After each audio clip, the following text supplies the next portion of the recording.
to be here today. Busy show as always. Art Alley, my friend, the president and founder of the Timothy Plan, is going to join me in just a little bit to discuss a variety of topics, including the truth behind the conversation surrounding the Sydney Sweeny fueled spike of American Eagle. Did you see it spiked again today? I saw because of what Donald Trump said? Because of what Trump said. Yeah, there's a lot to talk about with that one.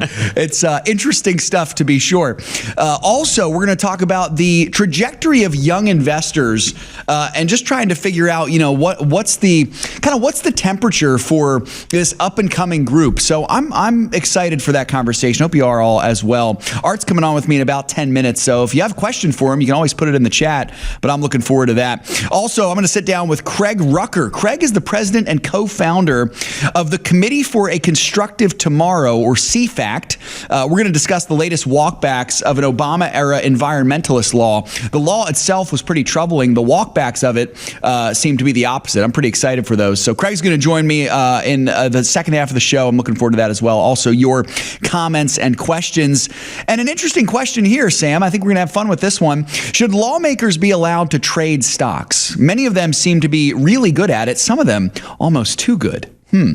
Chat, what do you think? Should lawmakers be allowed to trade stocks? Yes or no? We'll discuss that later on in the show. I'm excited for it.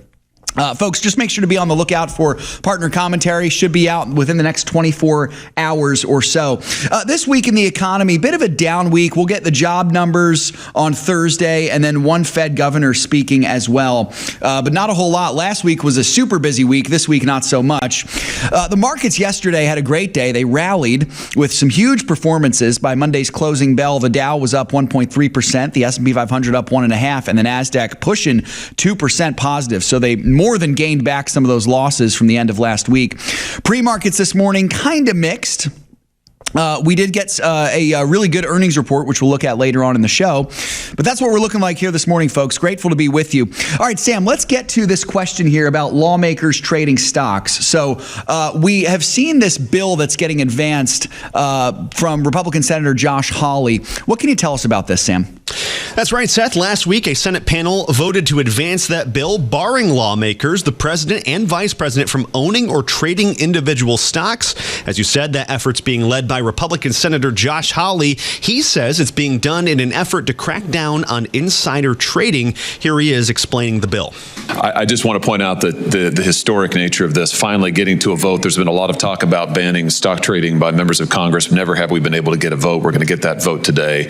And I just think that this is such a simple proposition. The American people, when I go home and I say to folks, they ask me about stock trading, here's the thing that absolutely stuns them. They can't believe that it's legal already. They can't believe we can currently do it. Most members of the public think it's already banned. And when I say actually it's 100% legal, they say why? And there's no good answer to that question. We should be here to focus on the public's business, not private gain. We shouldn't be here day trading. We shouldn't be here focusing on our stock portfolios. We should be here doing what the American people sent us to do. And that's what this bill is about. Now, funny enough, Seth, the bill was originally called the Pelosi Act, as Nancy Pelosi is one of those people who has done, let's say, suspiciously well in the stock market. Where there's smoke, there's fire, and people have wondered how big the fire is. Yeah, I know some people actually trade based on her portfolio. Yeah. She does that well. They follow it and see. Let's see what Nancy's doing. I want to do that. It's now called the Honest Act, and that appears to be done just in a way to get bipartisan support. Under the bill, lawmakers and their spouses too would be immediately barred from buying stocks, and then would have to divest their stocks at the start of their next term in office. So there's kind of a grandfather system there. Also, this would mean that Donald Trump himself is exempt from the divestment portion of this bill since he can't be reelected. He's on his second term. By the way, office holders could still buy mutual funds, ETFs, and treasury bonds. They just can't buy or trade individual assets. So that's really interesting. I would say at face value, I think I'm for it. I think I am for this. I think there's too much questions. There's too much smoke surrounding this dramatic rise in net worth among many big name politicians. Nancy Pelosi was kind of the archetype of this. I'm not accusing her of anything, Sam. I'm just going by the eye test here. It seems like there's something fishy going on when it comes to our elected officials having some form of access to these different, publicly traded companies. Being an elected official, folks, it comes with a lot of perks. It comes with name recognition, a nice pension. it should also come with some safeguards, I think, especially considering the unfortunate fact, Sam, that, politics do impact the market. And so we'll get to that in just a second here. But this is actually connected. Of course, as you mentioned, this would impact the president, and Donald Trump being a businessman, this could really impact him. What can you tell us about that? That's right. So initially, he actually opposed this bill. He seemed to be under the impression it would directly affect him in some way. Yeah. Like I said, he's already grandfathered in, but he was also under the impression if it affected all his assets. So he thought he'd have to sell Mar-a-Lago or things along those lines. That's just not the case. That's not in the bill. It doesn't have to do with all assets. It's just dealing with those individual stocks. It appears he was also concerned that Democrats could use it as an attack against him or perhaps future Republicans as well. Trump has since spoken with Hawley. He now says after that conversation, he's more open to the idea, but at the same time says he would like more details. Here's Trump talking about that. I don't know about it, but I like it conceptually. And, Nancy Pelosi became rich by having inside information. She made a fortune with her husband, and I think that's disgraceful. So in that sense, I'd like it, but I'd have to really see I study these things very carefully, and this just happened. So I'll take a look at it. But conceptually, I like it. And what I do think is Nancy Pelosi should be investigated, because she has the highest return of anybody practically in the history of Wall Street, save a few. How did that happen? It happened by she knows exactly what's going to happen, what's going to be announced. She buys stock, and then the stock goes up after the announcement's made.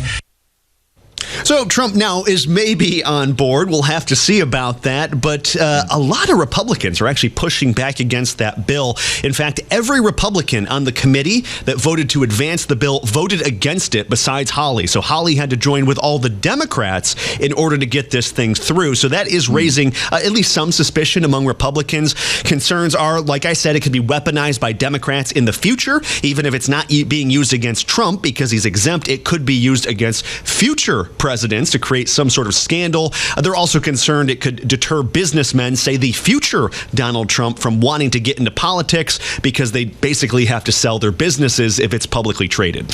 Yeah, that's also interesting, Sam. I think those concerns are definitely valid. Absolutely. So there's one side of me that thinks, yeah, that is definitely concerning. I would love to be able to have people who know how to manage money in the political system. In fact, I think there's a big lack of that. And so having people who have lucrative investment portfolios not be barred from entering politics just because they've done really well. I think that's something to consider. I think at the same time, the deep state side of me is wondering if these Republicans are almost thinking, hey, I have a chance to make a lot of money if I'm allowed to invest in a similar way that Nancy Pelosi did, if you catch my drift.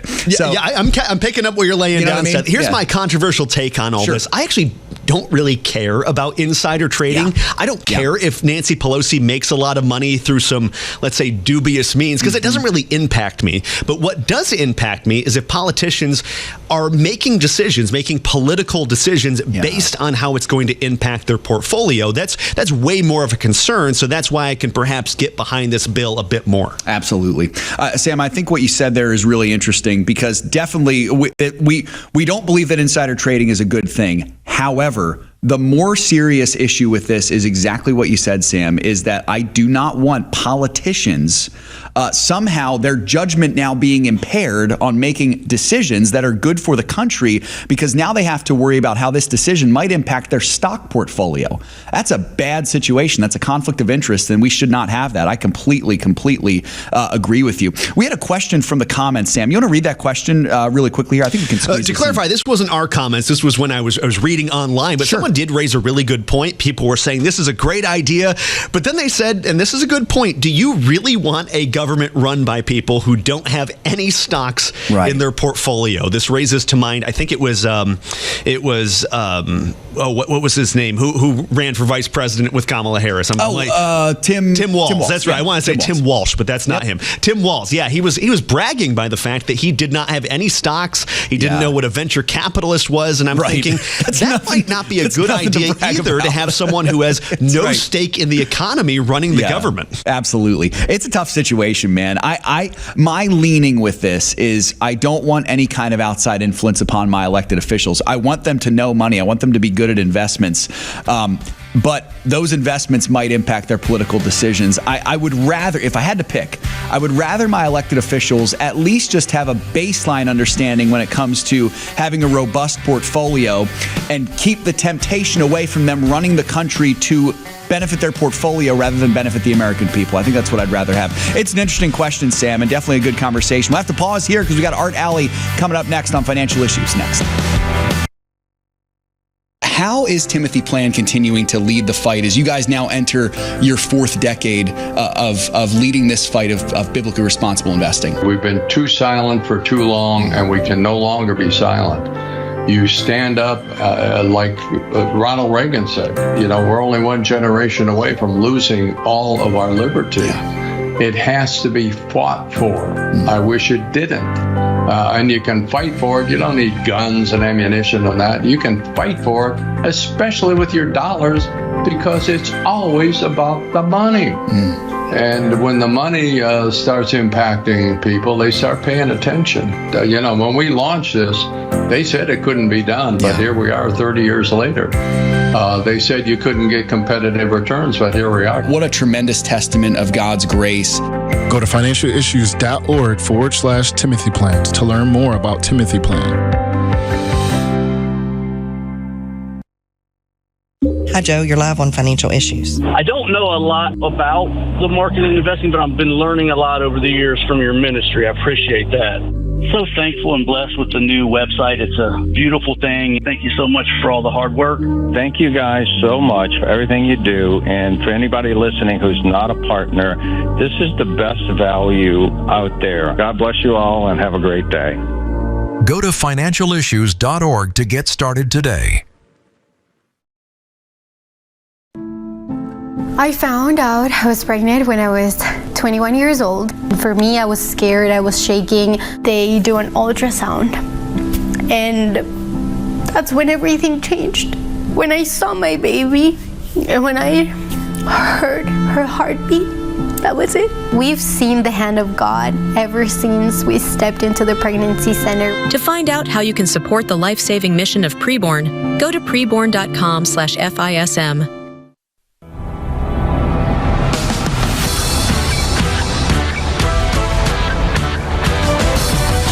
Welcome back, everyone. Financial Issues. Happy to be here with you today. And as always, I have a very special guest joining me, my friend Art Alley. Art is the founder and president of the Timothy Plan. I always look forward to our conversations, and we got an interesting one today. Art, welcome back, brother. It's a pleasure to have you once again.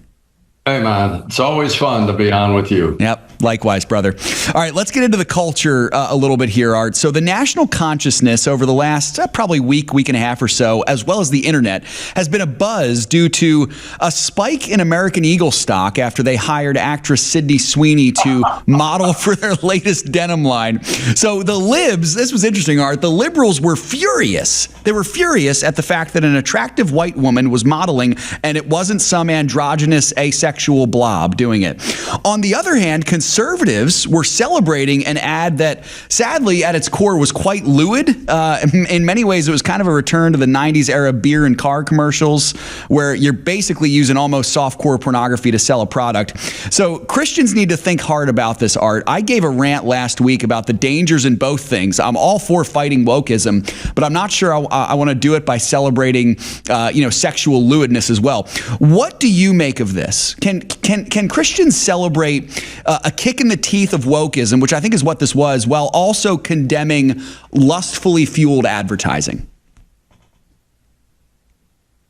Man, do I look like Donald Trump? No. I am not going to comment like he did. But, That's right. It was a typical ad of typical people wearing typical clothes, and they were jeans. Was there some over-sexuality? Maybe, I don't know. But, this culture right now, we're studying Matthew here in our devotion in the office, and it is so reminiscent of how the Pharisees and the scribes attacked anything Jesus did, and they looked like fools for doing it. And I think the other side look like fools on this one, like everything else they attack. They attack anything that is the other side of the agenda they're trying to promote. So I was not, I'm not a prude. Was that a shock to you? No, I'm not. But I was not offended by that ad and how all the brouhaha came out, and they said, we said, well, look, it was an ad. It was a good ad. I guess they're good jeans. I don't own them, but I wouldn't buy them or not buy them because of that ad. So I don't know. That's not a good answer. Maybe I danced around it a bit, but I was not offended by the ad. Yeah. And we take this culture very seriously here at Timothy. Absolutely. Art, it certainly was a picture of what seems to me to be the continual death of wokeism. And I think that is something that we absolutely can and should celebrate. How do you see this now as we've seen, we're in 8 months into the Trump administration. We're seeing companies now following suit where they're doing away with all of the nonsense that they had the previous 4 years. Is this a good thing? And do you see this being something that is sustained? Well, Seth, it's absolutely a good thing because all this woke things, the DEI, the ESG, all of that these companies were embracing were contrary to what their purpose for being in business is in the first place from a shareholder's perspective. And that's to run an efficient company, hire the best people that can do the best job, produce the best product. And when they started going on this woke business, and they were kind of pressured by the huge guys, BlackRock, State Street, Vanguard, those funds are so big and they own so many shares of all these companies that they are able to exert their influence on these companies. One example that I've used, and it would have driven Dan nuts, is BlackRock owns a lot of Exxon. BlackRock was able to get 3 environmentalist, green oriented people on the board of Exxon, which is totally contrary to the business they're in of producing good, clean energy. Right. They just fell to that pressure. But thank God the pendulum is swinging back the other way. And they're running away from that now, but it's for the better of every shareholder that they don't be embracing those things. But then again, you can kind of feel good until you walk around the next corner and something else hits you in the face. I don't know what else is coming, but I do know we are beginning to win this culture war, and I couldn't be happier. And you know what? Winning because people are waking up. Yeah. It's well said, brother. And that really leads to my final question on this topic here, Art. It feels to me like Christians are poised to really take this thing and run with it. And, it's gaining steam. If you get the Christian church behind this thing, it's going to steamroll like crazy. How would you encourage Christians to lead the fight against wokeism? Well, we've been guilty of a lot of things, but no more than just, we won, let's sit back now and put our feet up and enjoy it. Evil never quits. You have to engage. You have to keep going. You have to be involved. And our mission here at Timothy is, produce good quality investment products that don't compromise our values. But the other side of what we're doing is holding these pastor boot camps because Christians are not being discipled on the biblical principles of engaging this culture, because the pastors are not being trained on that. So we've got about 2,000 alumni. We've got 3 boot camps coming up this year. Later this month is Williamsburg, Virginia, at a great resort. Then we have Orlando. We have Lake Mary coming up at the end of, September, October. And then one in November, believe it or not, in Michigan. It has to come from the pulpits and it has to come from the churches. And we have not been battle ready because we have not been properly discipled. We've just, been focusing on just one important a part of the church mission, and that's go out and evangelize. Well, Christ's requirement for us at the end of the book of Matthew is to make disciples, and that has been a missing link. So I'm encouraged. Well, we cannot ever sit back on our blessed assurance on the couch and think we've won, because they never quit. So bottom line, we can never quit, and we won't from this perspective. Amen. Arts, if a listener is, listening to the show and they heard what you said about one of those pastor boot camps, what do they need to do to see if they could get their pastor to possibly attend one of those? Where do they need to go?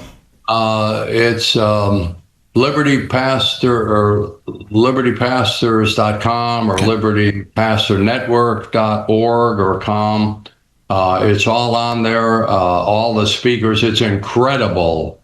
These 3-day events at nice resorts transforms pastors. It equips them to do what they have failed to be doing, and that's why we're in the mess we're in the culture, because the church has backed away from their responsibility. Well said, brother. I'll make sure to put that in the chat there. Thank you guys for the work that you do in getting those set up. All right, let's move to a slightly different topic here now. Our favorite bunch of geniuses known as the Federal Reserve. I wanted to get your thoughts on this because, Jerome Powell's been in the news recently. I don't know if you folks know that, but he has been. Art, if you had Jerome Powell cornered right now and could give him any piece of advice based on his job performance thus far, no matter how harsh it might be, what would you tell him? Resign. But on the other hand, I've been doing this for almost 50 years now. I have never seen the Federal Reserve ever, to my memory, do the right thing. Yeah. It's a privately run cabal of self-serving people that do not work for our best interest necessarily, but they wax eloquent and, just sound like they know what the heck they're doing, but they just don't ever do the right thing. So I don't think it's just Jerome Powell, although he needs to just get out of the way. And, let this thing work. It can't be a political thing. Just do the right thing. I wish they didn't exist. The free enterprise, everybody on Wall Street, they sit there with bated breath of what's the Fed going to do next. Well, I don't care what the Fed does. They don't do the right thing anyway. Yeah. But over time, the economy runs this country, and I couldn't be more happy with where we're headed. That's awesome. And Art, how would you encourage, us as investors, especially the regular average Joes who might have, another job and they're just trying to do well with the money that they've had. They're not as financially minded, perhaps. How would you encourage us as we try to parse what the Fed says, understanding its inability to lead? Do we not even listen to the Fed at all? Do we just focus on our strategy? What's the best thing for us to do regarding the Fed? Well, first, you're not investing in the Fed. You're investing in companies. Yeah. Yeah. If you own good companies that are well run and are profitable, it doesn't matter what the daily swings in the market price are, because that company has a long-term future, and I couldn't be more pleased. Now, I'm just my opinion. I like where this country is headed, and I think long-term, short-term fluctuations have never bothered me because they don't mean anything. They're just fear and greed and emotions and all of that stuff. If you're going to invest, have a long-term view, invest in quality companies that are well-run, you're going to do okay over time. And that kind of sounds like something Dan used to say to his folks. Pick good companies, make sure you're invested well. Quit worrying about what happens today or tomorrow or this week or this month. Long-term, if you don't have a long-term view, do not invest, because you're going to get whipsawed. So I appreciate what you guys do so much, Art. Timothy Plan is experts at that, not only in the long-term investing, but I think most importantly, you guys are sold out, committed, and convicted to do biblically responsible investing. And that's just such a blessing for us, brother. We appreciate so much. Coming to the end here, Art, quickly, how can the listeners of Financial Issues pray for the work that Timothy Plan does? It's so easy to deal with us. And you said it yourself. Most people, their eyes glaze over when you use the term investing. Yeah. Call us. Go to the website, timothyplan.com. It's easy to even I can navigate that. but call 1-800-TIM-PLAN. A human being will answer the telephone, not a computer, connect with another human being that can actually explain all your options and how things work to the point where you'll understand it better. It's awesome. It is not that complicated, so we're here to serve, and that's what Art, we appreciate you so much, brother. Folks, Art Alley of the Timothy Plan, check them out. We'll be right back after this. Stay with us. In the last 10 to 15 years being in ministry, being married, something that has been constant in our lives is Samaritan Ministries. As we've moved, we've had babies, we've had different things come up, we have just been able to rely on Samaritan in ways that we never really even thought about before becoming members. Our heart's desire is to plant roots and be in a place for a really long time. It's how we were raised. We see the benefits of that, but we also see the open-handedness of being used by the Lord wherever He calls, because we just assumed when we started pursuing church planting, the quickest way to get from point A to point B is a straight line. And with the Lord, sometimes you find out it looks a lot more like this. And yet, Samaritan was with us through the entire thing. We didn't have to look into, we have to change insurances now because we've moved states or whatever the case may be. And it's just been a real blessing to us in different phases of life. I'm Kyle. I'm Colleen. And we're the Gen X. And we're Samaritan members. You know, giving is more than just writing a check. It's about using the resources God has blessed you with to make a lasting impact. Now, here at Financial Issues Stewardship Ministries, we're here to help you explore the power of giving beyond your income through non-cash gifts. From donor-advised funds, appreciated stocks, qualified charitable distributions, to name a few, these strategic giving options not only help ministries like ours, but can also offer significant tax benefits for you. Through prayer and thoughtful stewardship, you can give more effectively. You can impact lives, support ministries, and align your giving with God's plan for your finances. So, whether you're donating stocks, setting up a donor-advised fund, or even planning through your will, each gift plays a crucial role in advancing our mission to promote biblical stewardship. Ready to maximize your impact? Reach out to our team today. Go to financialissues.org/non-cash gifts to learn more. That's financialissues.org/non-cash gifts. My baby was like this big. He was like this tiny little spectrum of hope and this unnamed beauty, in a sense. It was poetic. And I saw his heart beating on the screen. And I mean, I went from, I don't want this baby, it's just a fetus, it's just cells put together, to talking to my child on the screen, and feeling really protective and knowing that there's life growing inside. I mean, that sonogram changed my life. I went from just Candace to mom. I'm a mom. To find out how you can support the life-saving mission of Preborn, go to preborn.com/FISM.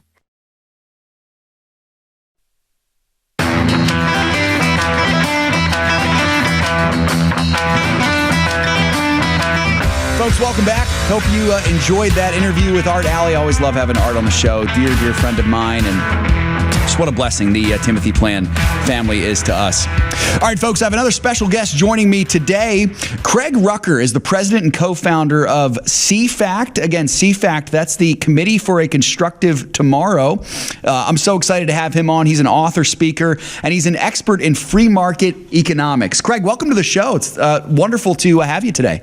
Oh, well, it's a real pleasure to be on. Thanks for having me, Seth. Absolutely. So let's get right into this here, Craig. So there's an EPA proposal that may rescind an Obama-era endangerment finding from 2009, which, you know, some historians have actually really kind of posited that this may have paved the way for the EV mandates that we've seen in the last 15 years, other environmental initiatives.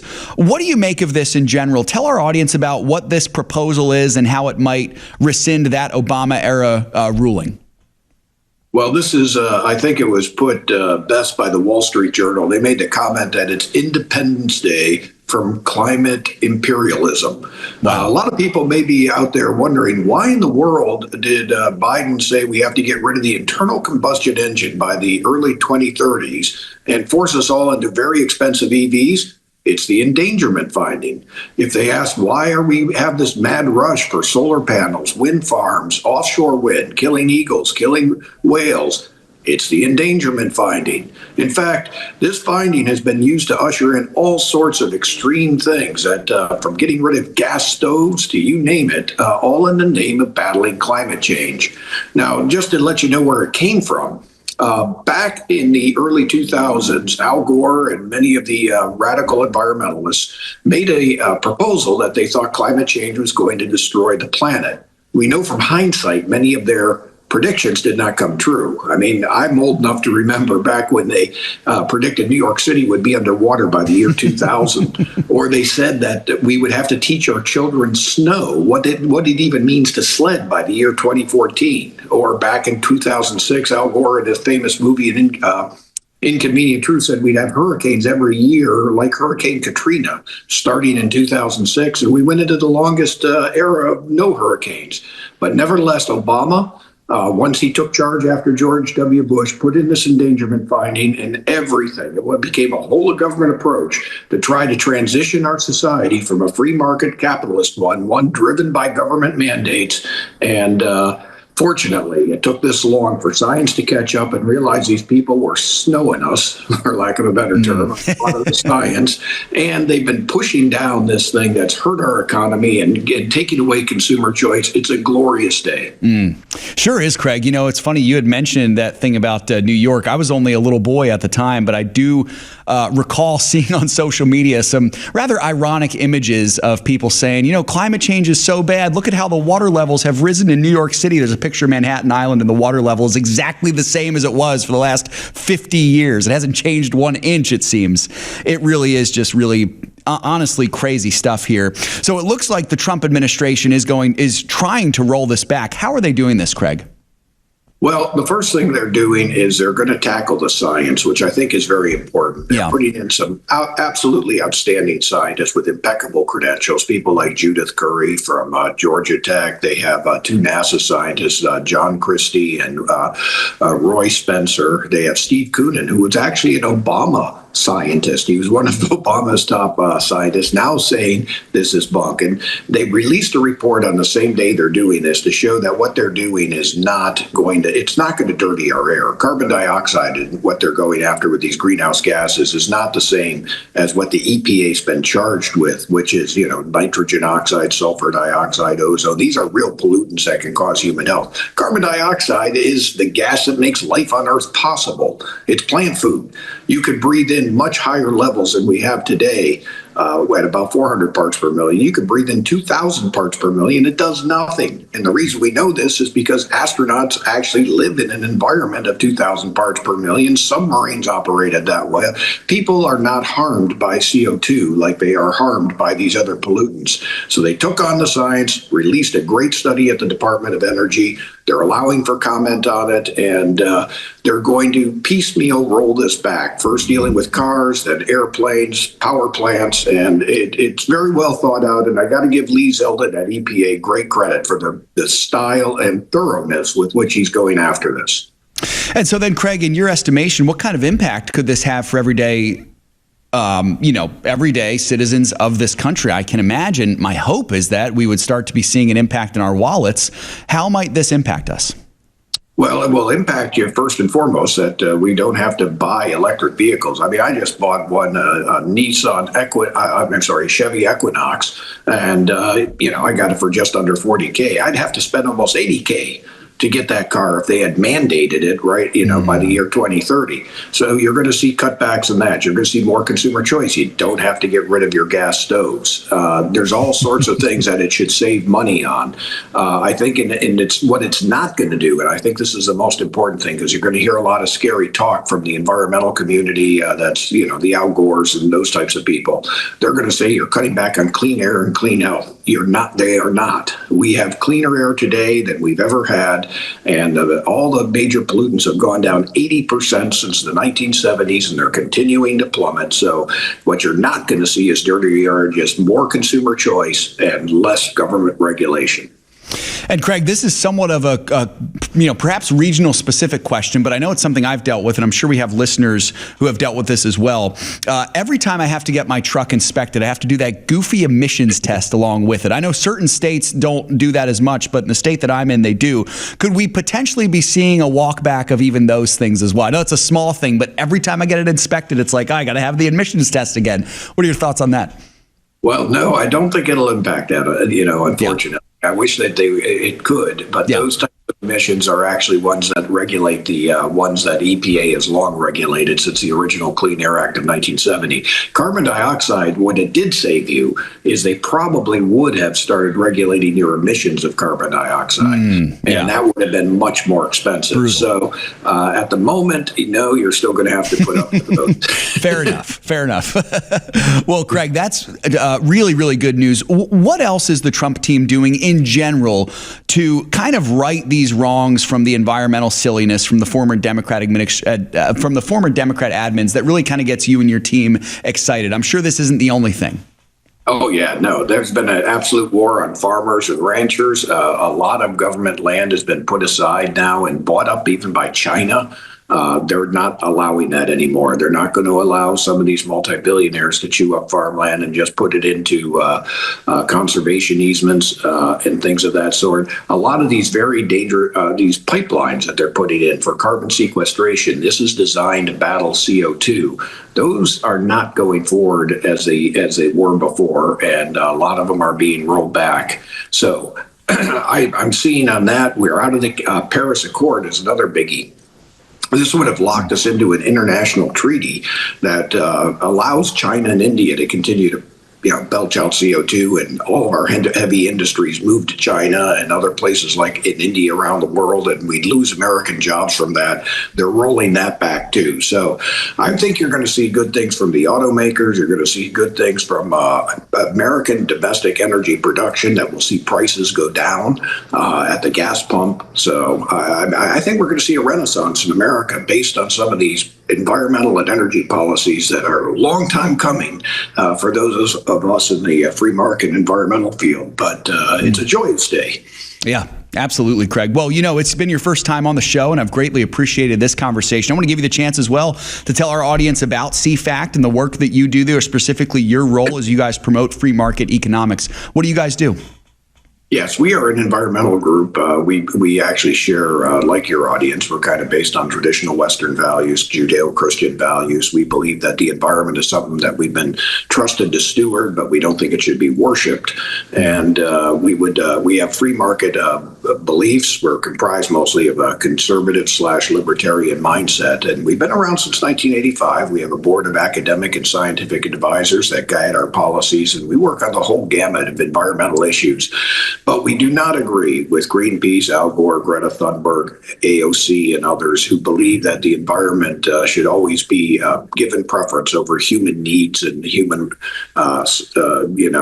aims. We are part of God's design in the entire creation, and we would like to be able to steward it as it properly has been given in Genesis 1:28, where we were given dominion over the fish in the air and the birds, but we rule over them. They don't rule over us. So, yeah, amen. But we do have to steward it. So that's kind of our viewpoint, and we'd encourage people to find out more by visiting us at cfact.org. That's CFACT.org. Again, that's CFACT.org. CFACT.org. Craig, I really appreciate you coming on, brother, and you hit the nail on the head throughout this whole interview, especially at that ending point there. This really is a stewardship issue, and we want to be good stewards of everything that God has given to us. On this show, it's often about money, but it is true about the world that He's given us as well, the environment, making sure that we treat this world well, but not making it into a god. What a great reminder that God placed us as sub-regents over this place. Craig, thank you so much for coming onto the show. I hope that we can do this in the future too. Appreciate you, brother. Thank you very much. Yeah, absolutely. Folks, again, that's Craig Rucker, president, co-founder of CFACT. Again, cfact.org, CFACT.org to learn more. More financial issues on the way right around the corner after this break here. We'll be right back. Stick with us.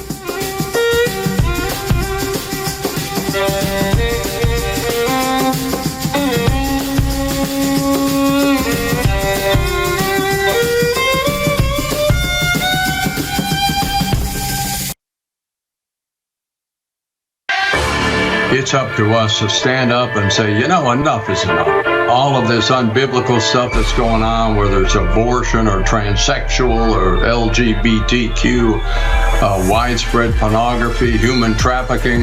Bottom line, it's still up to us. If we stop investing in these corporations that are trying to destroy us, sooner or later they're going to wake up. To learn more about biblically responsible mutual funds and ETFs, go to timothyplan.com.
My baby was like this big, and I saw his heart beating on the screen. I went from, I don't want this baby, to talking to my child on the screen. That sonogram changed my life. I went from just Candace to Mom. To find out how you can support the life-saving mission of Preborn, go to preborn.com/FISM. The opinions and recommendations expressed on this program do not necessarily represent the opinions of the station or any of the program sponsors. Additionally, all products or services offered by the program sponsors may not be known by the program.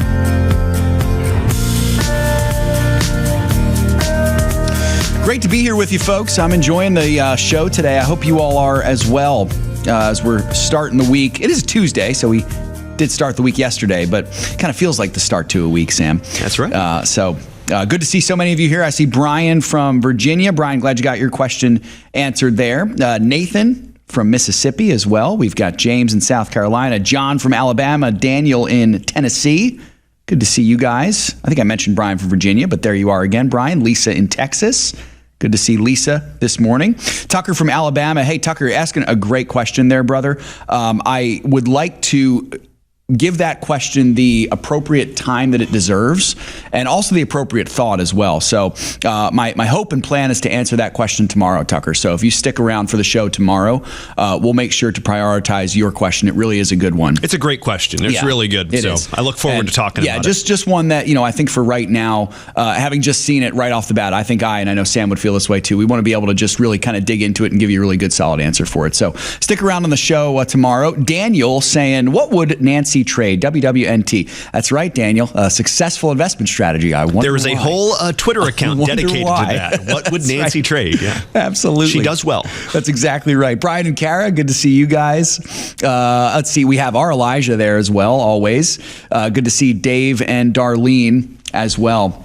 It seems, Sam, like the consensus in the chat is that, of course, insider trading is bad, and it could be a conflict of interest to have politicians have access to insider trading and also potentially have their lucrative stock portfolios possibly impacting their political decisions. So, interesting stuff. Makes quite a bit of sense. Yeah. Seems to me. All right, folks, let's get to Craig Haugaard here. We've got the Ag Report, and then we'll be back talking about what's happening this week in the economy and the markets. Here's Craig with today's Ag Report. This is Craig Haugaard with your Financial Issues Ag Update for August 5th. Corn futures closed lower yesterday with several contracts hitting new lows amid expectations for a record large harvest. The crop ratings last night put this crop at 73% good to excellent, which is better than what the trade was expecting. In the export world, U.S. basis at the Gulf continues to undercut Brazil, despite Brazil being well into its harvest. The U.S. currently holds a 40 cents per bushel advantage over Brazil on corn delivered to Asia. December corn finished the day 3 3/4 cents lower at $4.07 per bushel. Soybeans benefited from solid exports as the U.S. basis continues to attract non-Asian business with spot offers that are 80 to 90 cents per bushel discounted to Brazil. November beans were up 5 1/4 cents yesterday, ending the day at $9.94.5. Wheat markets finished mixed again, with no particular class of wheat seeming to want to take charge at the moment. The continuing weakening of the U.S. dollar has not been able to generate much support for wheat as of late. However, yesterday's export inspections of 22 million bushels were at the upper end of what the trade was looking for. While at the closing bell, we had Minneapolis September wheat 3/4 cent higher at $5.73. Kansas City dropped by 1 3/4 to close at $5.17, and Chicago was totally unchanged at $5.16 3/4. Cotton futures just continue to chop sideways in kind of an aimless fashion. December futures ended the session yesterday 28 points higher at 66.64. Livestock futures had a pretty strong start to the week. Red October live cattle 42.5 cents higher at $224.10 per hundredweight. September feeder cattle rose by 52.5 cents as they ended the session $334.45 per hundred. And October lean hog futures were 85 cents better at $90.90 per hundredweight. Class 3 milk futures made a strong move to the upside as they closed higher for the third consecutive session. When the closing bell sounded, we had September futures 37 points better, settling at 18.11. This has been Craig Haugaard with your Financial Issues Ag Update. We'll be right back with more financial issues after this. Always appreciate Craig, what he's doing. Hey, folks, earnings calls. So a bit of a lighter earnings week this week. However, we did get possibly, maybe one of the bigger ones reported yesterday. Palantir had a great report. Revenue eclipsed $1 billion for the first time, and their earnings per share increased slightly. Their revenue, just over $1 billion versus the $940 million expected. So seeming to do pretty well. The rest of the week, today we get Caterpillar. Then tomorrow we get McDonald's, Disney, and others. Thursday, we get Eli Lilly, Toyota, ConocoPhillips, and others, and then not much on Friday. So really, Wednesday is probably actually the biggest cohesive day with those two heavy hitters there. A couple of quick headlines here for you. The U.S. has collected $29 billion in tariff revenues in July. That's a new monthly record. Sam, I can't help but wonder if that tariff revenue might even be going up as we see that, too. I know that was more than what we saw in June. I think June might have been $27 billion. So, oh yeah. I mean, it's definitely going to keep going up. If Scott Besant's right, we're going to make something like $300 billion this year. Yep, for sure. Elsewhere, we saw Trump firing the Biden-appointed labor statistics boss after major revisions to jobs reports. Interesting stuff there. You heard Art mention that Donald Trump was gushing a little bit over the Sydney Sweeny ad, and American Eagle stock, which, by the way, is not biblically responsible, has soared since then.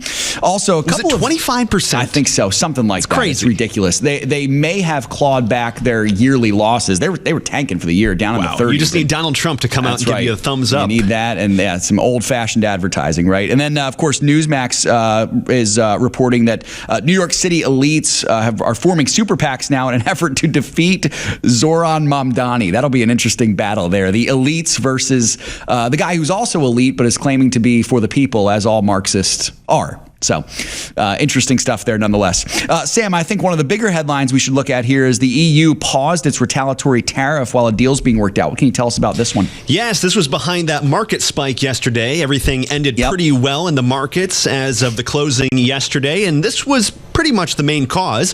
Every major index jumped by around 1% yesterday upon news that the EU was now pausing all its retaliatory tariffs on the U.S. while a deal was finalized. Those tariffs were set to take effect by the end of this week. This comes as Trump announced a trade deal last month with the EU featuring a 15% tariff on all EU imports, while in return, the U.S. will have open access to EU markets, so no American goods being sold in the EU will have any tariffs on them. Meanwhile, Trump at the same time is now threatening to, quote, substantially increase tariffs on India, which he accused of fueling the, quote, Russian war machine by purchasing Russian oil. It's good, Sam. I appreciate that. Continuing to see the wheeling and dealing there. So if any news breaks that the next couple days, we'll be sure to give it to you there, folks. Speaking of the markets, they opened about 20 minutes ago. Everything is moderately positive. The Dow Jones is basically at the flat line right now. The S&P 500 is up about 0.5%. The NASDAQ riding the highest so far, about 0.2% positive. Oil right now sits at $65.50 a barrel. Meanwhile, the U.S. 10-year Treasury yield is right at 4.22%. as we sit this morning. Sam, I think we got time for this question here from Joe. What's Joe asking us here? Yes, Joe asks, he's 73. He says, hello, I'm reorganizing our portfolio into the income model. And in doing so, I'm finding some stocks not on the broad list. He lists a couple of them and he's asking, did he miss a sell? He said, I did go back and checked for sells and didn't find anything. What is your opinion? I want to stay BRI and decrease my inventory. Thank you so much for your advice. Well, Joe, thanks for your question. To our knowledge, and Sam just did a quick look on these as well, these positions you're referring to have never been on our list. So you didn't miss a sell. They were just never there to begin with. Joe, it brings up a good question. I'm glad you asked. The question being, what do I do if I have old stocks that I previously owned before becoming a financial issues partner and they're not on our list, nor have they ever been? The answer, truthfully, is it might depend. So I would tell you, first thing to do is check to see if these stocks are biblically responsible or not. And you can go onto our website, financialissues.org, under the resources tab and click that evaluator button on our website. That's the place to check that. You can go and you can do that. It's free.